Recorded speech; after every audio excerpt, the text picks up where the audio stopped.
Hi, I'm Christian Barm and I'm the car enthusiast. Today I want to help you install a roof rack on your BMW. They're actually pretty straightforward to install roof racks on because every BMW, as far as I know, at least modern BMWs, have these 4 mounting points around the edges of the roof. All you need is like a simple flathead screwdriver or a trim tool or something like that to pry them open, or if your fingernails are long enough and strong enough, then go ahead and do that. As long as you just don't scratch the paint. And once those are open, then what you need is a tool like this. This is a specific BMW tool. I know it's frustrating, but this one I picked up with shipping and tax.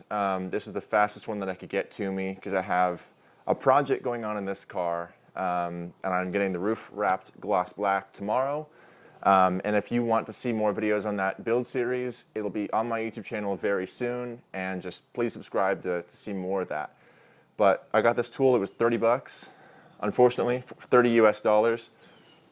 You can probably get it for cheaper if you want to wait a little bit longer, but I wanted to get mine quickly. So that being said, let's open these little tabs, and this is a BMW OEM roof rack. You can see there, you might be able to see there's a BMW logo on the side. This is actually for the back, so it'll go this way because of the slope of the mounts. It'll sit right there.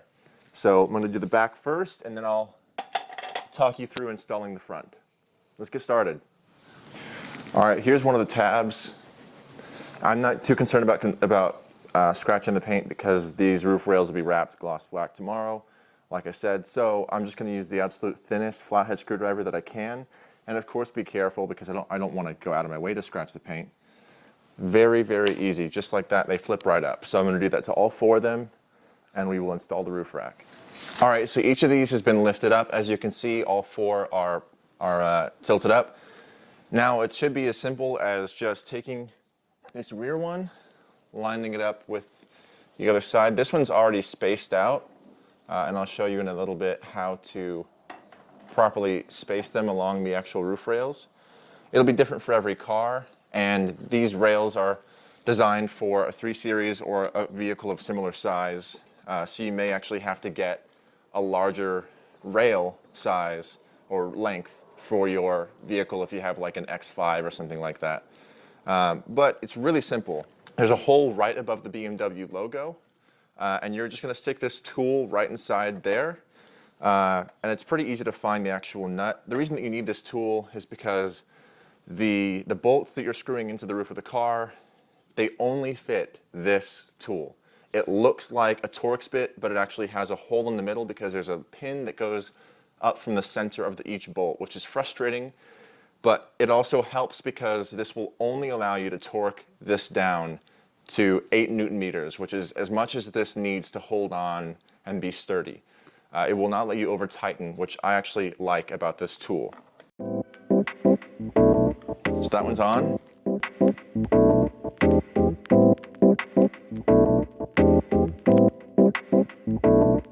So there it is, and that's sturdy. I'm moving the whole car now. Okay, so actually putting this system together is kind of complicated. Hopefully whoever sold them to you sent them to you assembled already, but it's not too hard to do. It's just a bit of a headache sometimes if it's your first time. So that's why I'm telling you how to do it. There is this black kind of T-shaped deal sticking off from the metal bracket inside this black plastic housing. And this is going to have to slide into this bottom channel on the roof rail first, okay? So you want to slide that in,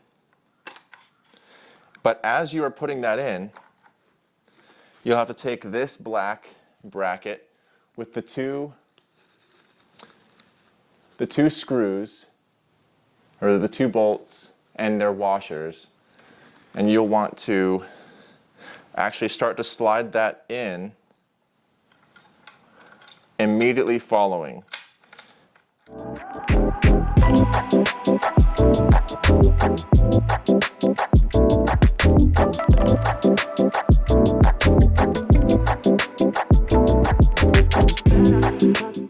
Okay, so it's important to note that these actually go in, nuts with the washers attached actually go in the opposite direction that you would expect.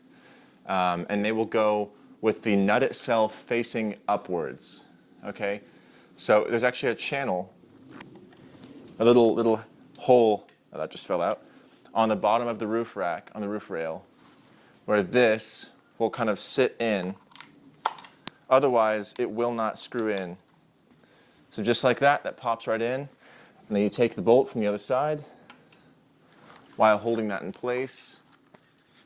Okay. And you just go ahead and screw that in. Not too tight, because you are going to have to, you're going to want the adjustment.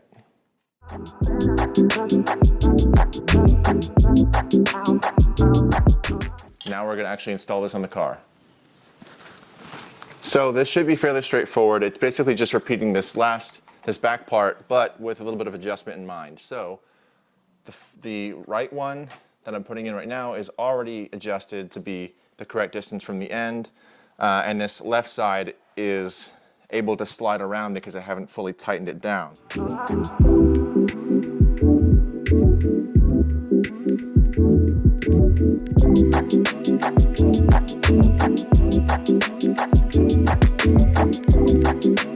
I'm going to go ahead and tighten down this right side so that I know that it is in place and is ready to go. And that is going in immediately.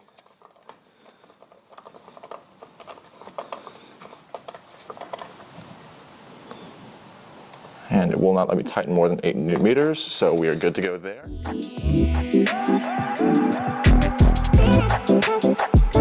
Now, since this side was adjusted, I will need to tighten down these 2 bolts, one here and one here.